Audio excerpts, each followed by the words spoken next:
By spring you'll birth our sons. That's what a giant cowboy told the obese virgin he just bought on the dusty streets of a frontier town. The crowd laughed at her. She was mocked, shamed, and sold like nothing. But when that towering cowboy threw down every last dollar, the jeers turned to silence. His vow was louder than the church bell ringing over the main street. Out on the edge of the wilderness, in a cabin of rough-cut logs, she finds herself torn between fear and hope. Was he a cruel man claiming her as property, or the only soul willing to see her worth? But danger rides fast. A railroad agent with false papers, gunmen on the company's payroll, and whispers that her size, her very womanhood, could strip away their land and marriage.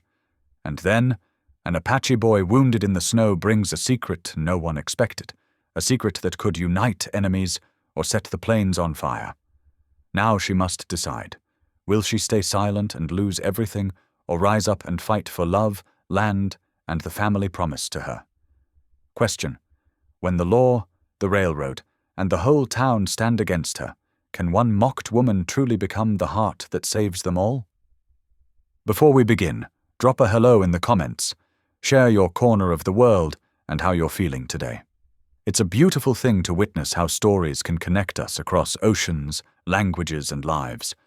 The autumn wind whipped down Calico Crossing's main street, rattling the wooden signs and stirring up eddies of dust around the wagons crowded near the auction platform.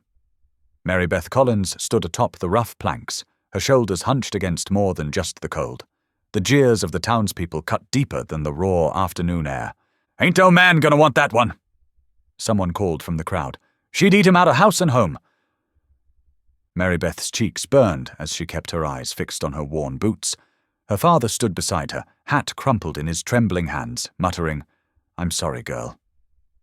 The bank won't wait no longer." The auctioneer's voice rang out sharp and clear. "Do I hear $20 for Miss Collins? Comes from good stock, knows her way around a kitchen?" He paused, searching the faces before him. $15? The silence that followed made Mary Beth's stomach clench. Even at such a low price, no one stepped forward. She could feel the pitying glances, hear the whispered jokes about her size. At 28, she'd long since given up hope of marriage, but this public rejection stung worse than all her private doubts.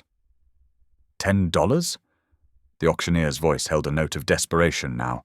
Surely someone needs a capable woman to help work their land. A few snickers rippled through the crowd. Mary Beth's father sagged beside her, his failure to protect his daughter evident in every line of his body. "Should have found another way," he mumbled. "Should have done better by you." Just as the auctioneer drew breath to lower the price again, heavy bootfalls sounded on the packed earth. The crowd parted, and Mary Beth lifted her eyes to see the largest man she'd ever encountered striding toward the platform. Samson Hale stood well over 6 feet tall, his shoulders broad as a barn door beneath his worn denim jacket. But it was his eyes that caught and held her attention, clear blue and steady as a summer sky. He reached into his pocket and pulled out a leather pouch. The coins that spilled onto the auctioneer's table glinted in the fading light. "Every cent I've saved," he announced, his deep voice carrying across the suddenly silent street. "Reckon it's near $50. Mary Beth's heart stuttered in her chest as Samson's gaze met hers. There was no mockery there, no hint of the cruel humor she'd grown to expect from others. "By spring," he declared, his voice growing even louder, "you'll birth our sons." The shocked whispers that erupted around them barely registered. Mary Beth couldn't look away from Samson's face, couldn't quite believe what was happening. He moved with deliberate grace as he mounted the platform steps, shrugging off his coat as he approached her. The heavy fabric settled warm around her shoulders, carrying the scent of leather and wood smoke. "Mom," he said softly, for her ears alone, "if you'll have me." Mary Beth nodded, unable to find her voice. His massive hand engulfed hers as he helped her down from the platform, treating her with a gentleness that made her throat tight with unshed tears. The setting sun painted the sky in shades of amber and rose as Samson led her to his wagon. The townspeople's murmurs followed them, but their words held a different tone now. Wondering instead of mocking, surprised instead of cruel. "My claim's a few miles out," Samson told her as he helped her up onto the wagon seat. "It ain't much yet, but the land's good. With God's blessing and hard work, we'll make something of it."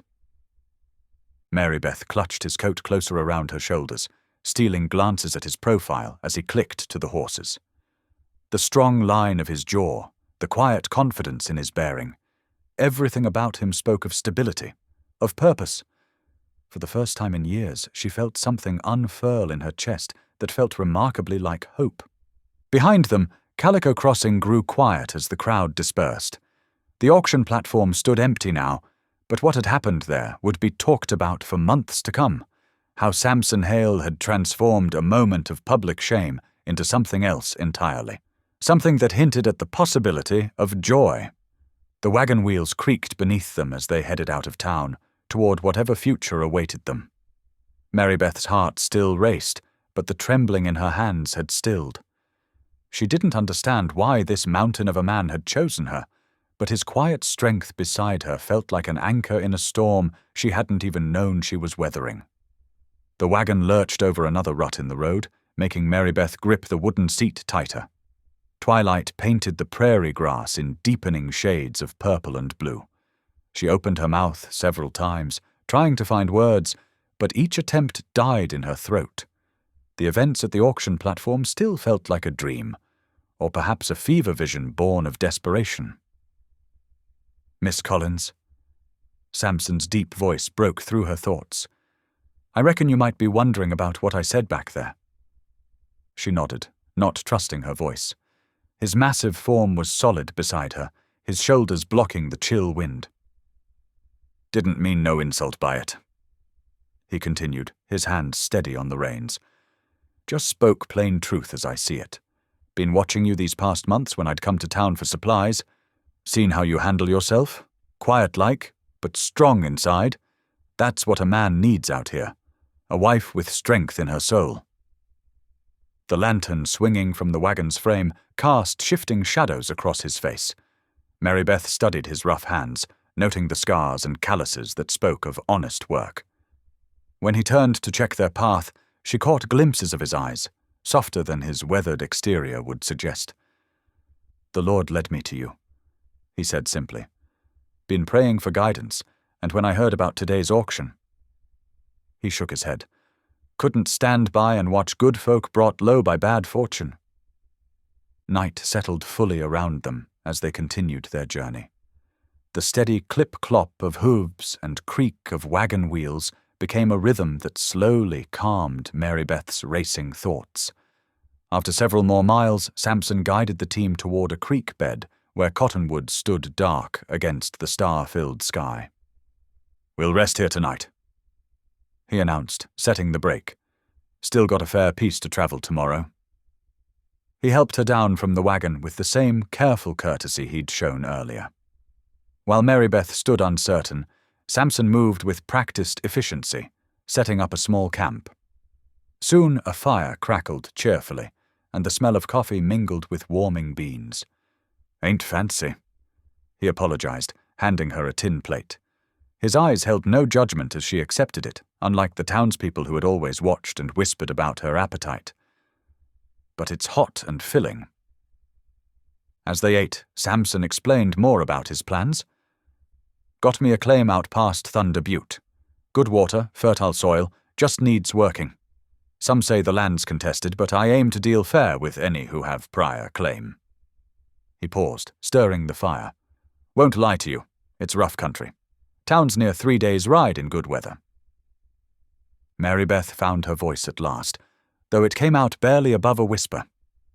"The gossip? They'll say cruel things about why you chose me." "Let them talk," Samson replied firmly. "Words don't change truth. I need a partner out there, not some delicate flower that'll wilt at the first hard season." Later, wrapped in Samson's coat beneath a canvas tarp he'd stretched between 2 trees, Mary Beth lay awake, listening to the horses shifting at their picket line. The night was alive with small sounds, crickets chirping, the rustle of wind through grass, the occasional cry of a distant coyote. Samson's solid presence on the other side of the banked fire provided an unexpected comfort, though her mind whirled with uncertainty. Was this the end of her old life, or the beginning of something new? Dawn came with pale fingers of light stretching across the prairie. Marybeth woke to find Samson already up, efficiently saddling the team and securing their gear. Steam rose from a fresh pot of coffee, and he handed her a tin cup without ceremony. "We'll reach the cabin by late evening," he promised, helping her back onto the wagon seat. "It ain't much yet, but it's a start." As they set out again, Marybeth found herself studying him with new eyes. There was a steadiness to him that went deeper than his impressive size, a quiet certainty in his actions that spoke of a man who knew his own mind and purpose. For the first time since her father had told her about the auction, she felt something other than fear. It wasn't quite trust, not yet, but perhaps it was the beginning of it. The wagon crested a final rise just as dusk painted the sky in deep purple and gold. Marybeth's breath caught at the sight spread before her. Samson's homestead lay nestled in a shallow valley, a rough-hewn log cabin standing proud against the endless sweep of prairie. Thin wisps of smoke curled from a sturdy stone chimney, dancing in the evening breeze. "Home?" Samson said simply, guiding the team down the gentle slope. As they drew closer, Marybeth took in every detail. Half-finished corrals stretched to one side, the fresh-cut pine posts speaking of recent work. Beyond the immediate clearing, the land rolled away in waves of autumn-dried grass toward distant mountains that rose blue and massive against the horizon. "It's so vast," she whispered, overwhelmed by the sheer scope of the landscape. Samson helped her down from the wagon, his hands steady and respectful. "Might seem lonely at first," he acknowledged, "but there's a beauty to it that gets in your bones." The cabin door creaked as he led her inside. Though plain, the single room showed signs of careful attention. A swept wooden floor stretched beneath their feet, and a solid table occupied one corner. Marybeth's eyes were drawn to the leather-bound Bible resting there, its pages well worn. A colorful quilt lay folded neatly across the bed frame, the only spot of brightness in the otherwise utilitarian space. "You can put your things here." Samson indicated a rough-built shelf near the bed. He shifted awkwardly, perhaps seeing the room through her eyes for the first time. "It ain't much, but we can make improvements." Marybeth set her small bundle down, conscious of how little she'd brought from her old life. Just a few dresses, her mother's silver thimble, and a packet of carefully saved seeds. The cabin's sparse furnishings somehow made her meager possessions seem less shameful. While Samson tended to the horses, Marybeth found herself gravitating toward the cooking area. The familiar task of preparing supper gave her hands purpose, even as her mind whirled with questions. She located salt pork and cornmeal in the stores, falling into the rhythm of cooking she'd known since childhood. They sat down to eat as night settled fully around the cabin. The cornbread was warm, the salt pork crisp, and for a while only the scrape of utensils broke the silence. Finally, Samson cleared his throat. "There's something you should know," he began, his expression serious in the lamplight. "Part of why I acted with such haste at the auction." He paused, choosing his words carefully. "The railroad's pushing west, government's changing the rules about land claims. A man needs a wife to secure his holdings proper-like before the surveyors come through." Marybeth's hand stilled, her fork halfway to her mouth. The words settled like stones in her stomach, heavy and cold. All his talk of strength and God's guidance, had it merely been calculation? "What I said in town," Samson continued, seemingly unaware of her reaction. "About Spring and Sons, it was partly to silence those mockers. A vow too, mind you, but—" He trailed off, looking uncomfortable. "So you needed any wife?" Marybeth said softly, her voice barely steady. "For the claim?" "No," Samson answered quickly, then sighed. Well, yes, I need a wife for legal grounds, but not just any wife. His eyes met hers across the table, earnest and troubled. I meant what I said about choosing you particular, about seeing your strength. But Mary Beth's thoughts were already spinning away from his explanations. How much of his gentle courtesy had been genuine? How much was simply securing what he needed to hold on to this land? Later, wrapped in her bedroll near the hearth, Samson had insisted she take the bed, but she'd refused. Mary Beth lay awake listening to the wind rattle the shutters. The fire popped and hissed, sending shadows dancing across the cabin's walls. Across the room, she could hear Samson's steady breathing from where he slept on the floor near the door. Was she merely a pawn in someone else's game again? First her father's debts, now Samson's land claim? Yet, she couldn't forget the way he'd sheltered her from the crowd's cruel laughter, or how he'd noticed her quiet ways during his trips to town. His hands had been gentle, his words respectful. Even now, he slept on the hard floor without complaint, giving her space to find her footing in this new life. The fire snapped loudly, making her start. Outside, the wind moaned around the cabin's corners, a lonely sound that seemed to echo the uncertainty in her heart. She pulled the blanket tighter, remembering the vast sweep of prairie she'd seen at sunset. Somewhere between being desired and being needed, between Samson's practical concerns and his evident care, lay a truth she wasn't yet sure how to face. Dawn crept through the cabin's small window, finding Mary Beth already awake. She rose quietly, careful not to disturb Samson, who still slept near the door. The rough wooden floor felt solid beneath her feet as she padded to the cooking area, determined to prove her worth in the only ways she knew. The morning light revealed dust and tracked-in dirt everywhere. Mary Beth found a rough, bristled broom in the corner and set to work, the rhythmic swooshing somehow soothing her nerves. Each sweep felt like claiming a small piece of this space as her own. In the pantry, she discovered sacks of flour and beans stored carefully away from moisture. Her fingers traced the familiar textures, mind already planning breakfast. Biscuits seemed a good start. Simple enough, yet a chance to show her cooking skills. The fire took some coaxing, but soon enough warmth filled the cabin. Mary Beth worked the dough with practiced movements, though her hands trembled slightly. These first biscuits needed to be perfect. They weren't. The smell of scorching drew Samson from his bedroll, and Mary Beth's face burned hotter than the overeager fire as she pulled out the blackened lumps. "I'm sorry," she stammered, mortified. "I'm not used to your stove yet." But Samson just reached for one, taking a deliberate bite. "Every start needs patience," he said, his voice gentle. "Rome weren't built in a day." A nervous laugh escaped her lips, surprising them both. The sound seemed to break something loose in the air between them, making the space feel more like home and less like a stranger's cabin. After breakfast, Samson suggested they walk the property line. The morning air held autumn's bite as they followed the boundary stakes he'd driven into the earth. Mary Beth's skirts caught the dew from the tall grass, but she hardly noticed, too absorbed in Samson's explanations. "This here's the creek bottom," he said, gesturing to where the land dipped toward a clear stream. Rich black soil showed where the water had carved its path. "Most fertile ground you'll find. Good water rights, too, essential in these parts." His voice grew serious. "Railroad men know it. They've been sniffing around, testing where claims are weak." He looked at her then, his expression earnest. "That's partly why I'm grateful you're here.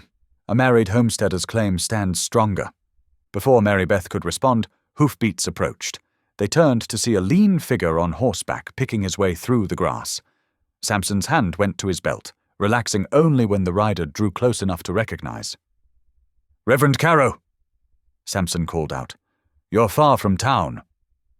The circuit preacher dismounted with the ease of long practice. His face was weathered, but his eyes were sharp as they took in Mary Beth standing at Samson's side. "Making my rounds," he said, "and bearing news you ought to hear." He glanced at the creek, then back to them. "This land you're claiming, it cuts across Apache grazing routes. Ancient paths their herds have followed longer than any of us have been here." Marybeth felt Samson stiffen beside her. "Press your claim," Reverend Caro continued, his voice heavy with warning. "And blood may spill. They won't give up their ways without a fight." "The law says," Samson began, but the preacher cut him off. "The law says many things, son. Doesn't make them right or wise." He mounted up again, gathering his reins. "Just thought you should know what stakes you're playing for."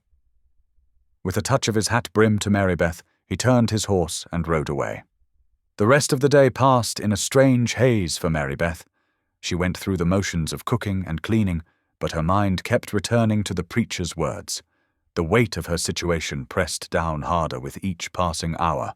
She had thought her greatest challenge would be proving herself as a wife, learning to cook on a strange stove, keeping a proper home, maybe someday being a mother. But now she saw herself caught in something far larger. Her marriage bound her not just to Samson, but to this disputed land and all the conflicts surrounding it. As evening settled over the cabin, Marybeth found herself kneeling beside the bed. The last prayers she'd spoken were years ago, back when her mother still lived. But tonight, words came unbidden to her lips. "Lord," she whispered into the gathering darkness, "I don't know if I'm strong enough for what's coming. But please, please help me find the way." The autumn days flowed one into another like the creek waters behind their cabin. Each morning brought fresh frost to the windows and new chances for Marybeth to prove herself. The chickens, a wedding gift from Reverend Caro, became her first triumph. She learned their personalities, the bossy red hen, the timid speckled one that needed extra coaxing to lay. Their eggs made breakfast something to look forward to. In the kitchen, her confidence grew steady as the sourdough starter she kept warm by the stove. The burned biscuits of those first days gave way to golden brown loaves that filled the cabin with the promise of home. Samson's appreciative words over each meal meant more than any fancy praise she'd ever heard. "Reckon you've got the touch now," he said one morning, sopping up egg yolk with a perfect piece of bread. His smile reached his eyes, warming something deep in Marybeth's chest. Later that week, Samson led a gentle bay mare from the corral. "Time you learned to ride," he announced. "Can't have my wife walking everywhere out here." Marybeth eyed the horse's tall back nervously. "That's why we're starting now."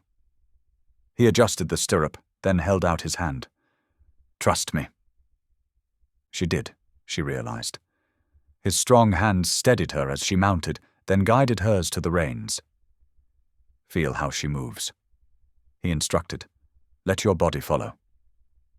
The first few tries were awkward, but Samson's patience never wavered. By the week's end, Marybeth could sit the mare confidently at a walk. When she managed her first trot without clutching the saddle horn, their shared laughter rang across the frosted grass. The evenings grew longer as autumn deepened. They fell into a routine of sitting by lamplight after supper, Samson's Bible open between them. One night, after reading about Daniel's prayers, Marybeth admitted in a whisper, "I never learned to pray proper. Out loud, I mean." Samson was quiet for a moment. "Ain't no proper way," he finally said. "Just talking to the Lord from your heart." He shifted in his chair, eyes distant. "Lost my own way with prayer for a spell after my brother passed." "Your brother?" Marybeth hadn't known. "Joshua, younger than me by 6 years." Samson's voice grew rough. "Fever took him one spring. I was 19, thought I could protect him from anything. But you can't fight what you can't see." Marybeth's hand found his across the table. "Nearly lost my faith after that." He continued. "Drifted for years, taking whatever work came. Then one night, clear as I'm sitting here, felt the Lord telling me it was time to stop running. Time to build something lasting, a home, a family." The lamp flickered, casting warm shadows across his face. Mary Beth saw the pain there, but also the healing. It made him more real somehow, knowing he'd weathered his own storms of doubt. The next morning dawned bitter cold. Mary Beth was kneading bread when a sharp crack split the air, a gunshot, too close for comfort. Samson grabbed his rifle, but Mary Beth was already pulling on her shawl. They found him in the creek bottom, a boy, no more than 12, with an Apache bone necklace and a bullet graze across his shoulder. Fresh hoofprints in the frost told of ranch hands pursuing raiders, of a child left behind in the chaos. "We can't leave him," Mary Beth said firmly, even as Samson's face clouded with worry. "Getting mixed in this could bring trouble. He's hurt, and young as Joshua was." It was a low blow, but it worked. Samson's expression softened. Together they carried the semi-conscious boy back to the cabin. Mary Beth cleaned the wound by lamplight, her hands steady as she applied the herbs she'd learned from her mother. The boy watched her with wary eyes, but didn't pull away. As evening settled in, she began humming softly, an old hymn her mother had sung in times of trouble. The familiar melody filled the cabin's shadows with peace. Gradually, the boy's eyes drifted closed, his breathing evening out into sleep. Samson watched from across the room, his expression unreadable. But when Mary Beth caught his eye, she saw something there. Respect, maybe even pride. She had chosen mercy over fear, and in doing so, had claimed her place in this home not just as a wife, but as someone who could make hard choices when they mattered. The lamp burned low as Mary Beth kept her vigil, watching the boy's chest rise and fall. Outside, the wind whispered through the grass, and somewhere in the distance, a coyote called to its mate across the darkened prairie. The boy's eyes fluttered open at dawn, darting around the unfamiliar cabin. Mary Beth approached slowly, a steaming bowl of broth in her hands. His fingers clutched the quilt she'd draped over him the night before, knuckles white with tension. "You're safe here," she said softly, setting the bowl on the small table beside him. The boy's dark eyes followed her movements, but he remained silent. When she mimed drinking, he cautiously reached for the bowl. Sunlight streamed through the cabin window, catching a hawk's shadow as it wheeled overhead. The boy noticed it too, pointing upward with a gesture that reminded Mary Beth of wings in flight. "Little hawk," she said suddenly, touching her chest, then pointing to him. "That's what I'll call you." She repeated the gesture, and a flicker of understanding crossed his face. He nodded once, accepting the name. Samson watched this exchange from across the room, his broad shoulders tense. "Folks won't take kindly to us harboring him," he muttered when Little Hawk dozed off again. "Word gets around, there'll be trouble." "He's just a boy," Mary Beth answered, her voice firm despite her trembling hands. She busied herself straightening the quilts, avoiding Samson's worried gaze. As morning stretched into afternoon, Little Hawk grew less wary. He accepted a second bowl of broth, then watched intently as Mary Beth went about her tasks. When Samson announced he needed to chop wood, the tension in the room eased slightly. The steady thunk of the axe drifted through the open window as Mary Beth hummed while kneading bread. It was an old hymn, one her mother had taught her. She noticed Little Hawk's head tilting, listening. Smiling, she slowed the tune, exaggerating each note until he began to hum along, softly at first, then with growing confidence. When supper time came, Little Hawk surprised them by sliding off his pallet and limping to the table. He sat stiffly in the offered chair, watching them with solemn eyes as Mary Beth served up plates of beans and cornbread. Though he spoke no words, his presence at their table felt like a fragile victory. The next morning, Samson announced he needed supplies from town. Mary Beth's heart jumped at the thought of being alone with Little Hawk, but she kept her voice steady. "We need sugar and coffee," she said, trying to sound normal. After Samson rode out, the hours stretched endless as prairie sky. Wind whistled through the cabin's chinked logs, making the shutters rattle. Mary Beth jumped at every sound, though Little Hawk remained calm, watching her with those quiet eyes. She kept her hands busy with mending, but her mind raced with worry about what the townspeople might say. The sun was setting when hoofbeats finally announced Samson's return. One look at his face told Marybeth everything she needed to know. "They're talking already," he said grimly after Little Hawk had fallen asleep.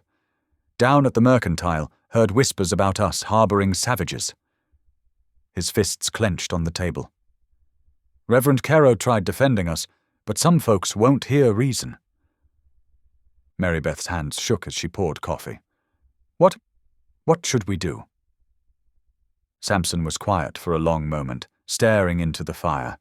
Then he reached across the table and took her hand, his rough palm warm against her cold fingers. "We do what's right," he said firmly. "I won't cast out a wounded child, no matter what folks say. We made this choice together, and we'll face whatever comes together." Tears pricked Marybeth's eyes at the strength in his voice. Without speaking, they bowed their heads, and for the first time she found herself praying aloud. "Lord," she whispered, "give us courage to do what's right, even when it's hard. Protect this boy you've brought to us, and help us be worthy of this trust." "Amen," Samson added softly, his hand tightening on hers. In that moment, something shifted between them, like earth settling after rain. This shared purpose, this mutual decision to stand against prejudice, bound them together more surely than any marriage vows. Marybeth looked across at her husband's weathered face and saw not just the man who had saved her from humiliation, but a partner who would stand beside her in doing what was right. The fire crackled low in the hearth as darkness gathered outside. From his pallet in the corner, Little Hawk's steady breathing joined the night sounds of their home. Whatever tomorrow might bring, they would face it united. Snow blanketed the prairie, transforming the landscape into a vast white sea. Inside the snug cabin, life settled into winter's slower rhythm. Each morning, Samson and Little Hawk ventured out to split logs, while Marybeth hauled water from the creek, her breath clouding in the frigid air. The work was hard, but Marybeth found unexpected strength in her large frame. Her arms, once a source of shame, now lifted heavy logs with growing confidence. Her hands, previously hidden in embarrassment, needed enough bread to feed 3 hungry mouths. Where townsfolk had seen only softness, she discovered muscle and determination. Little Hawk proved himself useful despite his healing wound, showing them how to set snares for rabbits and where to find the driest wood.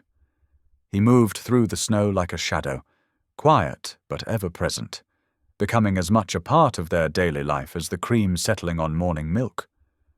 One evening, while stirring a pot of venison stew, Marybeth caught her reflection in the window glass. The woman who looked back seemed different from the trembling figure on the auction platform. Stronger, more certain. Her hands might be rough from work now, but they were hands that could build a life. The peaceful rhythm shattered when Samson returned from his monthly supply run, his expression troubled. "Talk in town ain't friendly," he said, helping her unload the wagon. "Folks saying I married soft, both in flesh and heart." He touched her arm gently. "On account of us taking in Little Hawk." Marybeth's cheeks burned, but she lifted her chin. Let them talk. Behind Samson, another rider appeared through the swirling snow, Reverend Caro, his black coat dusted white. "Hope there's room at your table," he called out, dismounting stiffly. "Got matters needs discussing." Marybeth added water to the stew, while Little Hawk silently set out extra bowls. Steam rose from the pot, carrying the rich scent of sage and thyme through the cabin. The men stamped snow from their boots and settled at the rough-hewn table. "Good folk in town," Reverend Caro began, accepting a full bowl. "They respect the law of marriage, but they expect it done proper, before God and witnesses." He glanced meaningfully at their sparse cabin. "Would quiet those wagging tongues if you two stood before me and spoke your vows true?" Samson set down his spoon, looking at Marybeth across the flickering lamplight. "Reckon he's right." His voice grew soft. "First time I claimed you was for land and law. This time—" He reached across the table, taking her work-roughened hand in his. "This time I'm asking proper, because you're the wife I choose, the mother of our home." His eyes flickered to Little Hawk. "All of our home." Tears sprang to Mary Beth's eyes, but these were different from the frightened drops she had shed that autumn day. "Yes," she whispered, squeezing his hand. "Yes." 3 days later, Reverend Carow returned. Mary Beth had scrubbed the cabin till the wood gleamed and borrowed her mother's lace collar from her bundle of belongings. Little Hawk stood solemnly by the hearth, wearing a clean shirt Mary Beth had mended. Snow fell in soft curtains outside as Samson and Mary Beth joined hands before the crackling fire. The familiar words of the ceremony filled the humble room. Love, honor, cherish. But now each promise carried the weight of months lived together, of shared work and worry, of chosen family. "What God has joined," Reverend Carow intoned, "let no man put asunder." Samson's kiss was gentle, tasting of joy and wood smoke. When they turned, Little Hawk stepped forward, offering a small bundle wrapped in deer skin. Inside lay 2 simple silver rings he had traded for with his beadwork, his wedding gift to them. As Mary Beth slipped the cool band onto her finger, she realized this moment contained everything the auction block had lacked: dignity, choice, and most of all, love. Not just between husband and wife, but the wider love of family created by trust and courage. The snow continued falling as Reverend Carow rode away, but inside the cabin, warmth bloomed like spring. Little Hawk hummed one of Mary Beth's hymns while she served fresh bread and honey.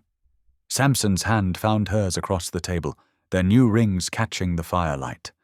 This was their victory, not just survival, but joy carved from winter's heart. In their small home, love had transformed hardship into blessing, mockery into strength, and 3 lonely souls into family. The days following their wedding brought a sweetness Mary Beth had never dared to imagine. That first night, after Little Hawk had settled into his bedroll by the hearth, she and Samson retired to their room with shy glances and trembling hands.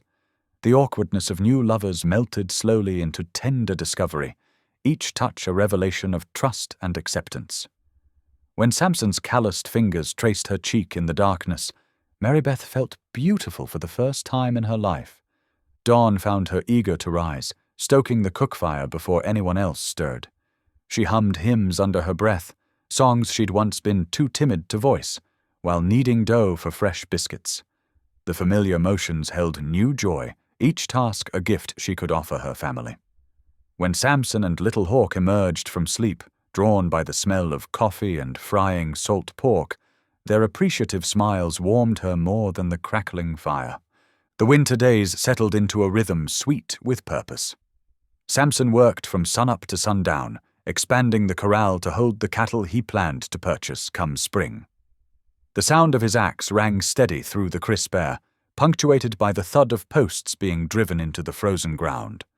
Sometimes Little Hawk would join him, showing him Apache techniques for splitting wood that made the work easier. Inside the cabin, Mary Beth's quilting needle flashed in the window light. She pieced together squares of fabric saved from her old dresses, creating patterns that told their story.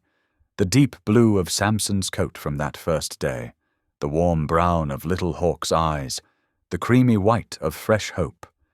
Each stitch bound them closer together. Little Hawk proved surprisingly handy with tools, his quick fingers mending bridles and sharpening blades. His smiles came more frequently now, especially when Mary Beth taught him new English words, or Samson showed him how to rope a post. The boy who had arrived wounded and weary now moved through their home with quiet confidence, belonging. One clear afternoon, Mary Beth carried coffee out to where Samson chopped wood. Steam rose from the cups as they paused to rest, watching their breath cloud in the winter air. Samson's face held a contentment she'd never seen before. "You know something," he said, setting down his axe. "First time since I was a boy, I feel real peace." His eyes met hers, warm with certainty. Like everything that came before, all that wandering after losing my brother, it was leading me here, to this land, to you. Mary Beth's heart swelled, though old doubts whispered at the edges. "Sometimes I still can't believe it," she admitted softly. "That day at the auction I thought myself too plain, too heavy to ever be truly wanted. Even after you spoke up, part of me feared it was just for the land claim." Samson took her work-roughened hand in his, turning it over to press a kiss against her palm. The gesture held such reverence it brought tears to her eyes. "The Lord made you strong for me," he declared, his voice deep with conviction. "Strong in body to work beside me, strong in heart to love those others cast aside." He glanced toward the cabin where Little Hawk worked. "You're exactly what I needed, Marybeth. Never doubt that." Warmth bloomed in her chest, as bright and unshakable as summer sunshine. This was what she'd prayed for in those lonely years, not just to be accepted, but to be cherished for exactly who she was. The love between them felt as solid as the cabin's foundation, as nurturing as the fertile soil beneath the snow. They stood together, sharing the peaceful moment, until a sound cut through the winter stillness. A sharp whistle echoed across the plains, distant but clear. Marybeth's stomach clenched as she recognized it, the distinctive call of railroad surveyors. Her fingers tightened around her cup as she met Samson's suddenly serious gaze. The warmth of their perfect afternoon couldn't quite chase away the chill that whistle brought. All they had built, their home, their family, their happiness, seemed to tremble at that far-off sound, like ripples disturbing still water. Marybeth found herself holding her breath, understanding that their time of pure contentment might be drawing to a close. The crunch of wagon wheels on frozen ground drew closer. Marybeth watched from the cabin window as 3 heavily loaded wagons approached, flanked by mounted men with rifles. Her heart hammered against her ribs as she counted 6 armed guards, their weapons glinting in the winter sun. A well-dressed man in a dark coat stepped down from the lead wagon, his polished boots seeming out of place in the frontier mud. He carried a leather portfolio stuffed with papers. Behind him, surveyors unrolled maps across wagon beds, marking lines with confident strokes. Samson strode out to meet them, his back straight and proud. Marybeth followed, staying close to his shoulder. Little Hawk pressed against the doorframe, watching with wary eyes. "Mr. Hale," the well-dressed man called out, his smile sharp as a knife. "I'm Theodore Cutter, representing the Western Pacific Railroad Company." He pulled documents from his portfolio with flourish. "I'm afraid there's been a misunderstanding about this land claim." "No misunderstanding," Samson replied, evenly. "I filed proper, built proper, married proper." Cutter's eyes slid to Marybeth, cold assessment in his gaze.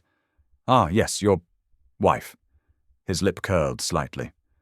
"Interesting circumstances around that union, as I understand it. A bride auction, was it not?" He shook his head with mock concern. "Such irregular proceedings rarely hold up in territorial courts." Samson's hands clenched into fists. "You watch your tongue when speaking of my wife." "Facts are facts, Mr. Hale." Cutter thrust the papers forward. "A wife like that won't hold a claim. Courts won't honor it." His sneer deepened as he looked Marybeth up and down. "Especially given her particular qualities." Rage flashed across Samson's face. For a moment Marybeth feared he might strike the man, but he drew a deep breath instead, placing a gentle hand on her arm. "Inside," he said quietly. "You and Little Hawk both. This ain't fit company." Marybeth wanted to protest, to stand beside her husband, but the hatred in Cutter's eyes made her shiver. She gathered Little Hawk and retreated into the cabin. Through the window, she watched Samson stand his ground as Cutter's men continued their survey work, marking lines across their precious land. By late afternoon, wagons began arriving from town. Folks gathered in clusters, pointing and discussing as the railroad men shared grand plans. Marybeth caught fragments of excited conversation about promised jobs, new buildings, and progress coming to their remote corner of the territory. "Think of the opportunities," she heard Mrs. Peterson saying, "though some folks clearly aren't fit to be part of civilization's advance." The woman's meaningful glance toward the cabin left no doubt about her meaning. Another woman nodded. That Collins girl never did know her place. And now taking in a savage child? Makes you wonder about her fitness as a wife and mother. The words struck like physical blows. Marybeth retreated from the window, tears burning in her eyes. Samson found her there later, after the crowd dispersed. He wrapped his arms around her, but tension radiated through his embrace. "Don't you listen to their poison," he murmured into her hair. "You're everything a wife and mother should be." But fear had settled deep in her belly. After Samson went to check the livestock, Marybeth found herself drawn to her father's old trunk in the corner. She hadn't opened it since arriving, too hurt by memories of his final betrayal. Now her hands trembled as she lifted the lid. The trunk's musty interior held familiar items, her mother's faded shawl, old letters, a broken pocket watch. But beneath these lay a stack of yellowed papers she had never seen before. Her fingers shook as she unfolded them in the lamplight. Land filings, treaty documents, maps with careful notations in her father's cramped hand. Page after page detailed agreements between settlers, railroad companies, and native tribes. Many bore official stamps and signatures, but most importantly, they showed clear violations of treaty rights by the railroad's current plans. Marybeth sank onto a chair, stunned. Her father, for all his faults, had kept meticulous records of these legal obligations. Perhaps he had intended them as insurance, or perhaps some shade of conscience had moved him to preserve the truth. Whatever his reasons, he had left her a powerful weapon against Cutter's threats. She glanced toward Little Hawk, who sat mending a bridle by the fire. These papers might protect not only their claim, but his people's rights as well. Carefully, she gathered the documents and tucked them away in her sewing basket. The time wasn't right to reveal them yet. She needed to study them further, understand exactly what they proved. But for the first time since Cutter's arrival, hope flickered alongside her fear. God had led her to these papers for a reason. She just had to find the courage to use them wisely. The winter wind howled across Calico Crossing's main street as Marybeth hurried through town, her shawl pulled tight. She had come to bring Samson fresh bread and news from home. The past weeks had settled into an uneasy rhythm of railroad men surveying their land, while tension grew thick as storm clouds. That afternoon, she found Samson outside the general store, surrounded by Cutter's men. Their taunts carried on the icy breeze. "Looks like your claim's about worthless now." One sneered. "Just like that oversized wife of yours."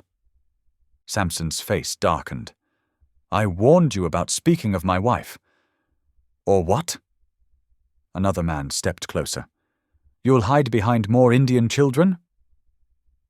The first punch caught Samson off guard. He stumbled back, then recovered his footing as 3 men rushed him. Though he only raised his fists in defense, they pressed their advantage. Marybeth screamed as her husband went down under their blows. Sheriff Morton appeared, drawn by the commotion. But instead of stopping the attackers, he clapped irons on Samson's bloody wrists. "He started it," Cutter declared smoothly, emerging from his office. "Multiple witnesses saw him throw the first punch. Dangerous man, that one." "That's a lie!" Marybeth rushed forward, but strong hands held her back. "Ma'am, don't make this worse." Morton warned. He yanked Samson to his feet. "Come along peaceful now." Marybeth could only watch, tears freezing on her cheeks as they dragged her husband away. His eyes met hers briefly, full of apology and love. Then the jail door slammed shut, leaving her alone in the biting wind. The ride home was a blur. Little Hawk waited by the cabin door, reading her face as she approached. Without words, he helped her unhitch the wagon and tend the horses while she stumbled inside. Marybeth sank to her knees before the hearth, clutching her father's treaty papers. The flames danced, offering little warmth against the chill in her heart. "Oh, Lord," she whispered, "have you forsaken us?" Days crept by like molasses in winter. Marybeth kept the homestead running, feeding chickens, hauling water, and mending clothes with mechanical precision. Little Hawk worked twice as hard, as if trying to fill Samson's absence. Each afternoon she visited the jail, bringing food and clean shirts while guards watched their every word. "Don't give in," Samson urged during one visit, his voice low. "Whatever they offer, whatever they threaten, hold fast to the land. It's our future." She nodded, touching his hand through the bars. "I won't yield."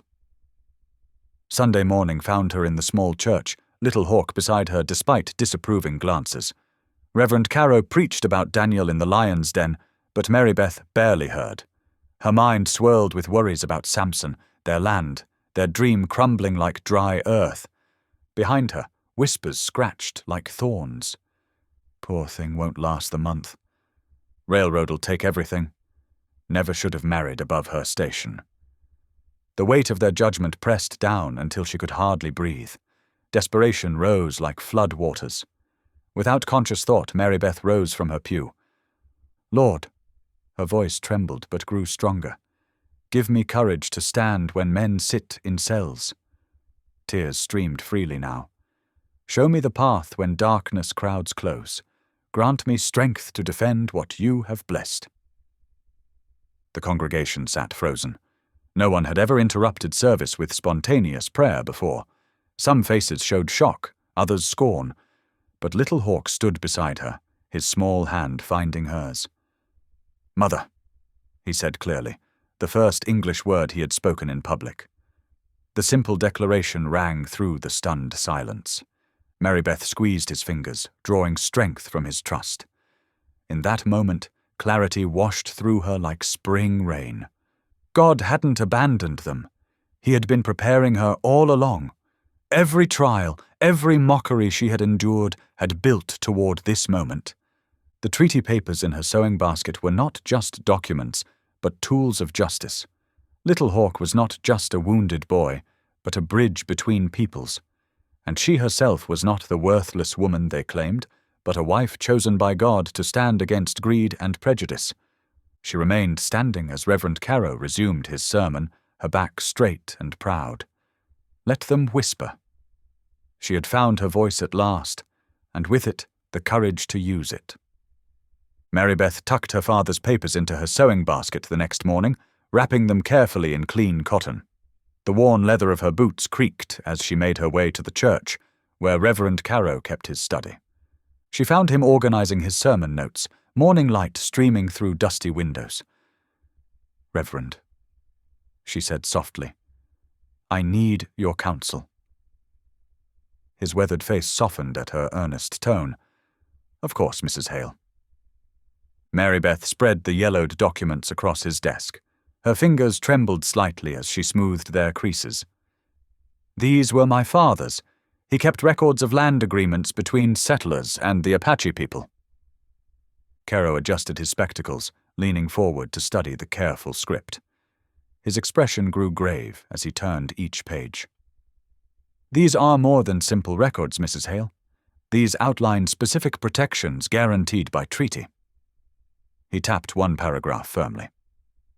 "The railroad can't legally seize land that crosses established grazing routes without proper consultation."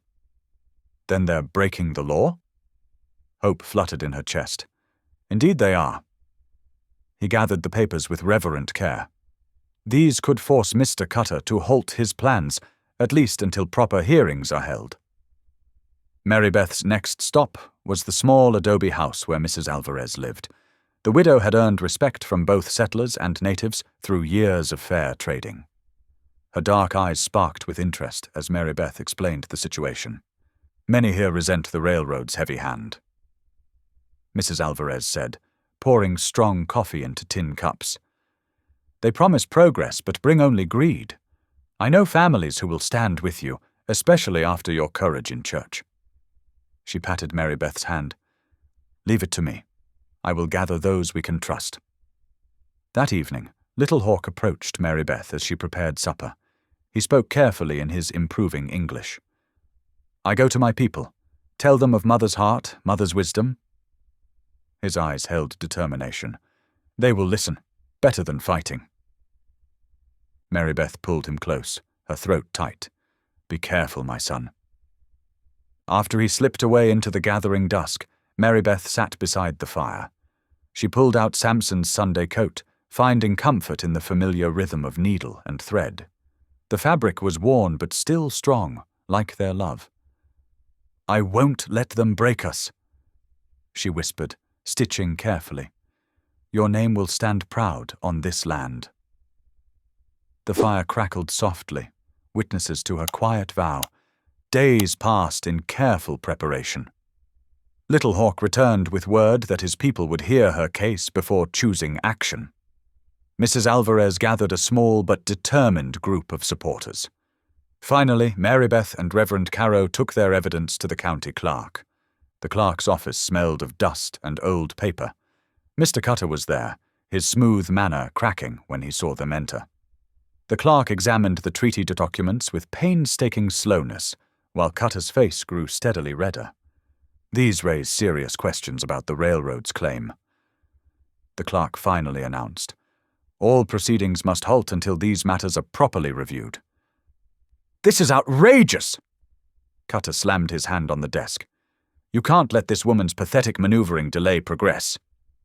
He whirled on Marybeth, jabbing a finger toward her face. "I'll crush this pitiful rebellion. You'll wish you'd never dared defy me." "That's enough, Mr. Cutter," Reverend Caro said firmly. "The law will have its say." Marybeth held Cutter's furious gaze without flinching.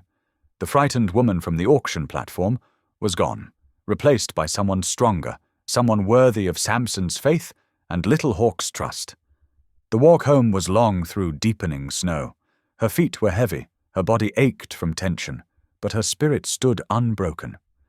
White flakes swirled thick around her, but she barely felt their cold. A warm fire had kindled in her heart, the flame of purpose, of righteous strength. As she approached the cabin, she saw Little Hawk had kept the hearth burning. Light spilled from the windows like a beacon calling her home. She paused in the doorway, brushing snow from her shawl, and offered a silent prayer of gratitude. The battle wasn't over. Cutter's threats still hung in the air like storm clouds. But she was no longer fighting alone. Town and tribe, widow and preacher, all were coming together against injustice. And somewhere in a jail cell, Samson waited, believing in her strength. Marybeth stepped inside, warming her hands at the fire. Tomorrow would bring new challenges, but tonight she could rest in the knowledge that she had found her voice at last. Not in loud declarations or bold demands, but in the quiet power of bringing people together for justice. March brought warmer winds to Calico Crossing, melting snow into muddy streets. Dawn broke pale and cold over the courthouse square, where townsfolk gathered in anxious clusters. Their breath fogged the morning air as they waited, stamping feet against the lingering chill. Marybeth stood straight-backed near the courthouse steps, her simple bonnet quivering in the breeze. Reverend Caro waited beside her, his Bible clutched tight. Mrs. Alvarez had brought many of the Mexican families, their presence a silent rebuke to Cutter's schemes. The morning light caught the silver crosses at their throats. A low drumbeat echoed from the east. All heads turned as Apache riders approached, their horses' hooves splashing through spring mud. Little Hawk rode among them, his face painted with ochre stripes that marked him as a messenger. Beside him sat Elder White Cloud, his weathered features stern beneath a blanket draped against the cold. Whispers rippled through the crowd. Many reached for weapons, but Mrs. Alvarez called out in her clear voice, "Peace! They come in peace to speak truth." The Apache dismounted with fluid grace, moving to stand near Marybeth. Little Hawk pressed close to her side, his shoulders straight with pride. Elder White Cloud nodded gravely, his dark eyes holding ancient wisdom. The courthouse door banged open. Cutter strode out, flanked by armed guards whose rifles gleamed dully. His usual polish had cracked, showing the desperation beneath. "This is an illegal gathering." He snapped, "Disperse immediately." "No, Mr. Cutter." Marybeth's voice rang clear across the square. "We have come for justice, and we will be heard." She withdrew her father's papers from a leather satchel, hands steady now where they had once trembled. The yellowed pages rustled in the wind as she stepped forward. "These documents prove what you have tried to hide." she declared. My father kept careful record of the treaties signed between settlers and the Apache people. Her voice grew stronger as she read aloud. The grazing lands extending from Lightning Creek to the western hills shall remain open passage for all, protected from development or seizure without proper consultation of all parties. Elder White Cloud stepped forward, speaking in careful English. These words are true. My father signed this promise in good faith. The Iron Horsemen break sacred trust. Cutter's face flushed red. Meaningless scraps. The railroad's claim supersedes any primitive agreements. No, Reverend Caro interrupted, moving to stand beside Marybeth. These treaties were properly filed with territorial authorities. They carry full legal weight. He held up his Bible. And they carry moral weight as well. We cannot build prosperity on broken promises. Murmurs of agreement rippled through the crowd. Mrs. Alvarez's voice rose. The railroad promised us progress, but brings only greed and division. Better poor but honest than rich with stolen gold, someone else called. Cutter's composure cracked further. You backward fools! You'd reject civilization for savage superstition? He wheeled toward his guards. Clear this rabble, now! The armed men stepped forward uncertainly, but the crowd stood firm. Apache warriors tensed, hands near weapons. The air crackled with dangerous possibility. Hold! A new voice boomed across the square. Sheriff Dillard pushed through the crowd, his badge catching the morning light. He had been watching silently, weighing the mood of his town. Now he made his choice. No blood will be shed here today, he declared. Moving deliberately, he withdrew a ring of keys from his belt. These good people speak truth, Mr. Cutter. Your claims are built on fraud. You wouldn't dare, Cutter sputtered. I would and I will! The sheriff strode toward the jail, keys jangling. An innocent man has sat in my cells too long already. The crowd parted as the sheriff approached the jail door. The key turned with a sharp click that seemed to echo across the suddenly silent square. Then the door swung wide. Samson Hale emerged into the morning light, ducking his head under the low doorframe. His beard had grown shaggy during his imprisonment, but his eyes were clear and proud as they found Marybeth. She ran to him then, propriety forgotten. His massive arms engulfed her as she pressed her face against his chest, breathing in his familiar scent of leather and wood smoke. His hands gentle on her shoulders, he held her at arm's length, studying her face with wonder. You've done it, haven't you? He said softly.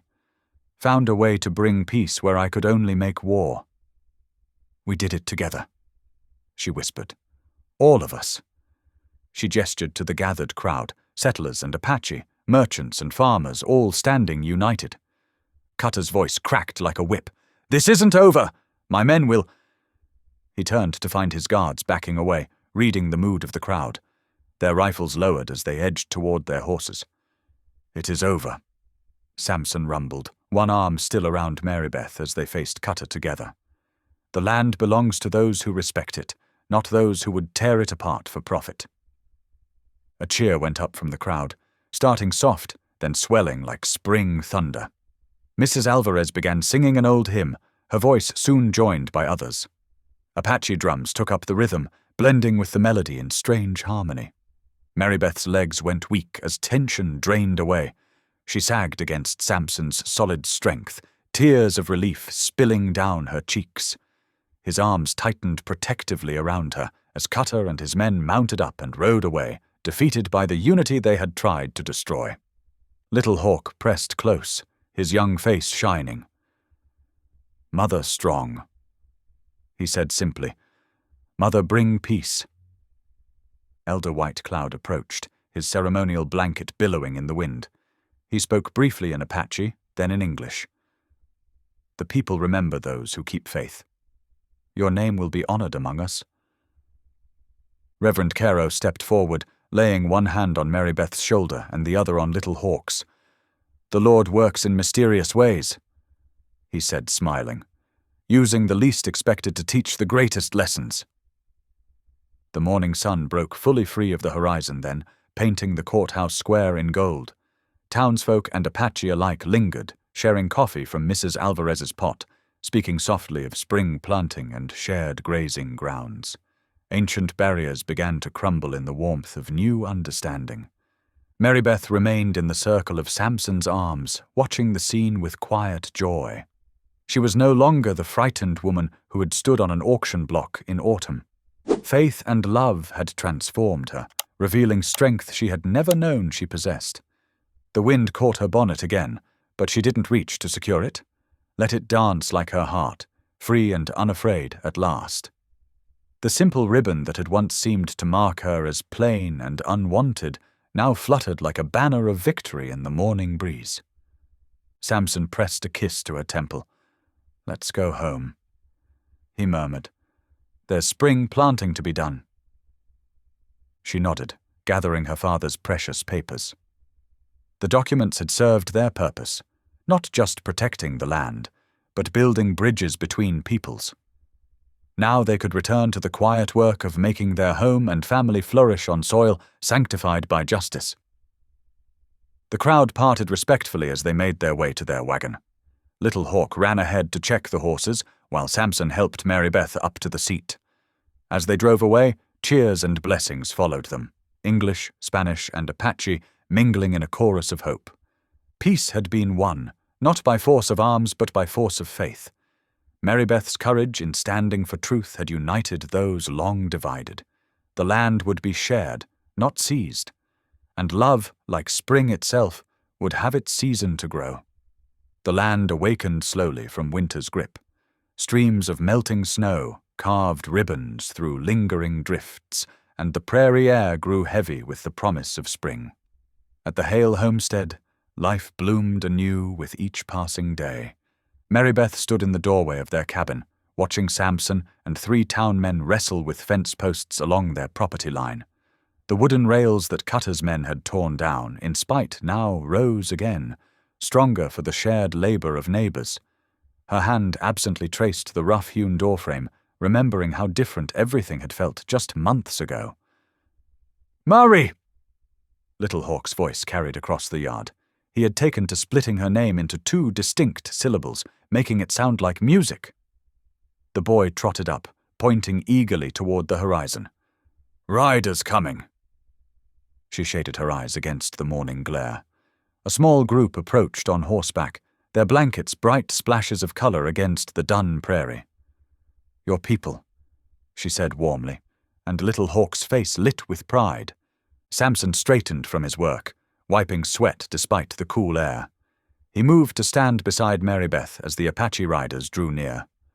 White Feather led them, his face creased in a rare smile as he dismounted. The visitors brought gifts, tightly woven blankets in rich earth tones and bags of finely ground cornmeal. Marybeth accepted them with deep gratitude, presenting in return the fresh bread she'd baked that morning and dried beef from their winter stores.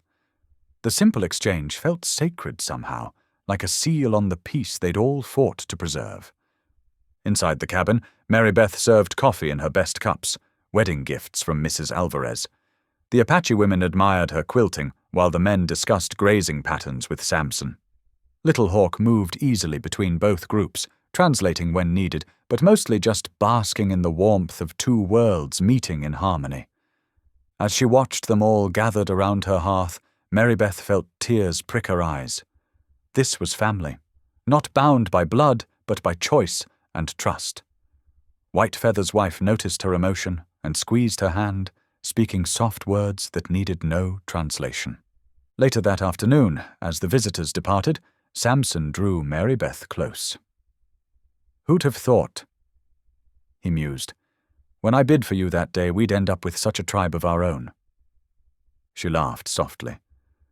The Lord works in mysterious ways. The town men finished setting the last fence post as the sun began to dip. They refused payment beyond supper, sharing tales and laughter around the table. Such scenes had grown common since the confrontation with Cutter. What the railroad man had meant to tear apart, he had inadvertently bound together. Sunday morning dawned clear and mild. Marybeth smoothed her best dress, let out slightly at the waist, though none but she noticed yet. The wagon ride to church felt different now. Where once she had shrunk from townspeople's stares, she now returned their waves with quiet confidence. Reverend Carow stood straight and tall in his pulpit, his voice carrying to the rafters as he preached on Hebrews chapter 11. "By faith," he intoned, "the walls of Jericho fell after the army had marched around them for 7 days. His eyes swept the congregation. "Faith, my friends, endures. It sustains us through trials. It topples giants that seem unconquerable." Marybeth felt the weight of his words, remembering her own giants, shame, fear, injustice. Samson's hand found hers, warm and steady as always. After the service, women who had once whispered cruel jokes now pressed close to share news and recipes. Mrs. Alvarez hugged her fiercely, as she had that day at the courthouse.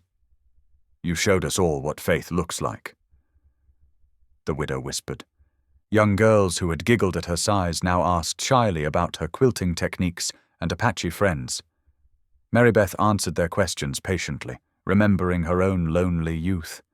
Every kindness felt like healing, like spring thaw breaking winter's grip. The afternoon stretched golden and mild as Marybeth and Samson walked along the creek bank. Water churned high and swift with snowmelt, carrying winter's remnants away. New grass pushed through the mud, and cottonwood buds swelled fat with coming life. "Remember that first wagon ride?" Samson asked suddenly. "When I told you God had led me to you?" Marybeth nodded, smiling at the memory of her fear and confusion that night. "I didn't know then how right I was." He stopped walking, turning to face her. "You're more than I ever dreamed of having, Marybeth Hale." Her heart swelled at the tenderness in his voice. Then his big hand moved to rest gently against her belly, and the touch sent warmth flooding through her. "I've been meaning to tell you," she whispered, feeling her cheeks flush. "My monthly courses, they haven't come." For a moment Samson stood utterly still. Then joy broke across his face like sunrise. With a whoop that startled birds from the cottonwoods, he scooped her into his arms, spinning them both in a circle. "Careful!" she laughed, clinging to his shoulders. "I'm not as light as some." "You're perfect," he declared, setting her carefully on her feet but keeping her close. "Perfect and strong and carrying my child." His voice caught. "Our child." Tears spilled down Marybeth's cheeks as she pressed her face to his chest. She remembered his bold words at the auction. "By spring you'll birth our sons." Like so many impossible things, that vow was coming true. Above them, the cottonwood buds had begun to crack open, releasing their fresh, sharp scent. New life stirred everywhere, in the warming earth, in the gathering community, in Marybeth's own body. Winter's trials had forged them all stronger, like steel tempered in fire. Samson's hand stayed gentle on her middle as they walked home through the lengthening evening. The setting sun painted the prairie gold, touching everything with promise. Their cabin waited ahead, smoke curling from the chimney where Little Hawk tended the fire. "I never thought I'd have this," Marybeth admitted softly. "A real home, a family, love." "The Lord provides," Samson replied, his voice rough with emotion. "Sometimes he just chooses unexpected ways to do it." A meadowlark trilled from a fence post, the first one Marybeth had heard that spring. She smiled, thinking how fitting its song of joy and new beginnings felt in that moment. Like the bird's clear notes, like the melting snow, like the child growing beneath her heart, everything spoke of fresh starts and hope renewed.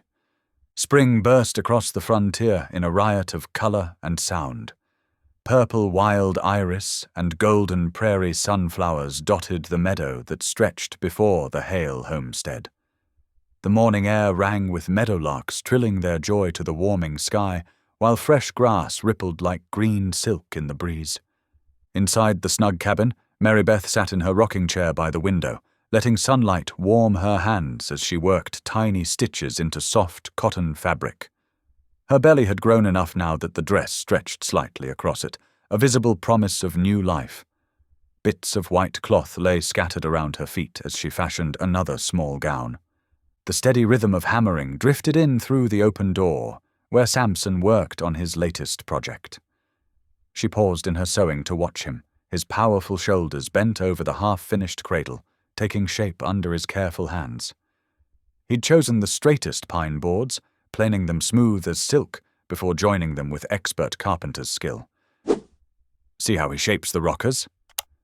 Little Hawk's voice came from beside her, startling her from her reverie. The boy had grown tall over the winter months, his once gaunt face now full and often brightened by smiles. "Like canoe bottom. Smooth glide, no catch." Marybeth nodded, touching the neat stack of finished baby clothes beside her. "Just as these must be smooth against tender skin."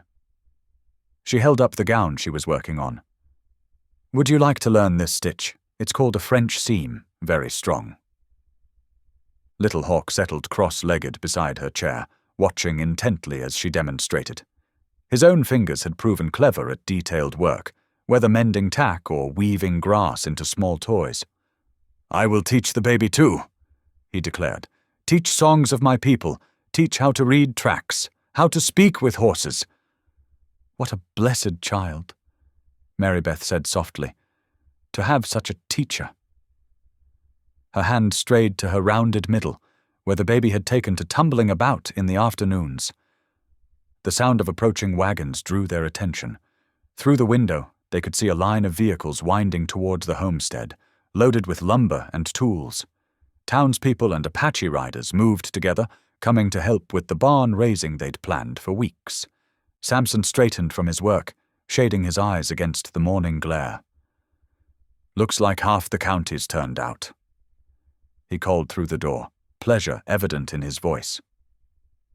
Marybeth set aside her sewing and rose carefully, smoothing her apron. The sight of so many people approaching their home no longer filled her with dread. Instead, warmth bloomed in her chest at this tangible proof of how much had changed. Mrs. Alvarez's wagon led the procession, the widow herself holding the reins with confident hands. Behind her came the Reverend Caro, several ranch families, and a group of Apache riders, including White Feather and his family. Children darted between the wagons, their laughter carrying on the spring air. The barn raising had been planned since the last snow melted. Their little herd had grown enough to need proper shelter, and with a baby coming, they needed more storage space as well. But beyond the practical reasons, this gathering represented something deeper, the healing of old wounds, the building of new bridges. "We brought food enough to feed an army," Mrs. Alvarez announced as she climbed down from her wagon. She hugged Marybeth warmly, patting her growing belly. "Though you look like you're keeping this little one well fed already." White Feather's wife, Morning Star, brought forward a beautifully beaded cradle board. "For the child," she said in careful English. "To sleep safe, dream strong." Tears pricked Marybeth's eyes as she accepted the gift. "Thank you," she managed, touching the intricate patterns worked in blue and white beads. The men wasted no time getting to work. Samson had already marked out the foundation and gathered initial materials. Now, with many hands helping, the barn began to take shape with surprising speed. Apache men worked alongside town farmers, their different building techniques blending to create something stronger than either tradition alone might have managed. Women set up outdoor cooking fires, where cast-iron pots soon bubbled with stews and beans. Children darted about carrying water and tools to the workers, while older girls helped prepare food and set up tables in the shade of the cottonwoods. Little Hawk moved easily between all groups, translating when needed, but mostly just helping wherever he saw need. Marybeth watched him with pride, remembering the wary, wounded boy they'd first brought into their home. Now he stood tall and confident, belonging fully to both worlds. By midday, the barn's framework reached toward the cloudless sky. Marybeth served coffee and biscuits to the workers, accepting their gentle teasing about her expanding waistline with good humor. Gone were the cruel whispers that had once followed her in town. In their place, she found genuine warmth and acceptance. "You've built more than a barn here," Reverend Caro remarked quietly, as she handed him a cup. "You've helped build understanding." She smiled, watching Samson and White Feather work side by side, fitting a crossbeam into place. "The Lord works in mysterious ways," she said, echoing words she'd heard so often in church. The afternoon passed in a blur of activity. Women swapped recipes and child-rearing advice, while their menfolk raised walls and secured rafters. Apache children taught town youngsters to play stick games, while their mothers exchanged tips about herbs and healing. The air filled with mingled languages, laughter, and the solid sounds of construction. As the sun began its westward slide, the barn stood nearly complete. Fresh-cut pine boards gleamed golden in the late light, and the new structure cast a long shadow across the greening prairie. Men stood back, admiring their work with satisfied expressions. Marybeth had just finished helping serve the evening meal when she felt the need for a moment's quiet. She walked to the old cottonwood that stood like a sentinel near their cabin. Its new leaves whispered overhead, small and bright as hope. The horizon blazed with sunset gold, painting the prairie in warm light. She could see for miles, the rolling land, the creek cutting its silver path, the distant mountains blue against the sky. All of it felt like home now, in a way she'd never thought possible. Familiar footsteps approached, and strong arms wrapped around her from behind. Samson's hands came to rest protectively over her rounded belly. "By spring you'll birth our sons," he murmured, his voice thick with emotion. The words echoed from that first day at the auction, but now they held wonder instead of challenge, love instead of desperation. Marybeth leaned back against his broad chest, feeling the steady thump of his heart. "Who would have thought," she said softly, "that day in Calico Crossing we'd end up here?" "I knew," he replied, though his voice trembled slightly. "Maybe not all of it, the struggles, the victories, this miracle growing beneath your heart. But I knew you were meant to be mine." They stood together as dusk deepened, watching their guests prepare to leave. Wagons creaked into motion, carrying tired but satisfied workers toward home. Apache riders mounted up, their farewell calls carrying clearly across the evening air. Little Hawk stood on the cabin's porch, waving until the last rider disappeared from view. When full dark settled, Marybeth lit the lamp in their cabin window. Its warm glow reached out across the prairie like a beacon, promising shelter and welcome to any who might pass. Inside, the cradle Samson had crafted stood ready in the corner, while Little Hawk arranged his gift of carved wooden animals along its edge. Marybeth touched the smooth wooden rails, imagining the baby who would soon sleep there. Her other hand pressed against her side where the child kicked steadily, strong and certain as its father's heart. All around her she could feel the presence of love, in the gifts from both cultures, in the new barn raised by many hands, in the family that had grown beyond blood to encompass so much more. This was what faith looked like, she realized. Not just enduring trials, but flourishing through them. Not just surviving on the frontier, but building something beautiful from its challenges. The last traces of sunset faded from the western sky, leaving their lamp to shine like a star in the gathering night. Thanks for being here. If this story stirred something in you, a memory, a feeling, a truth, go ahead and subscribe. I'll be back tomorrow with another moment that just might speak to your soul.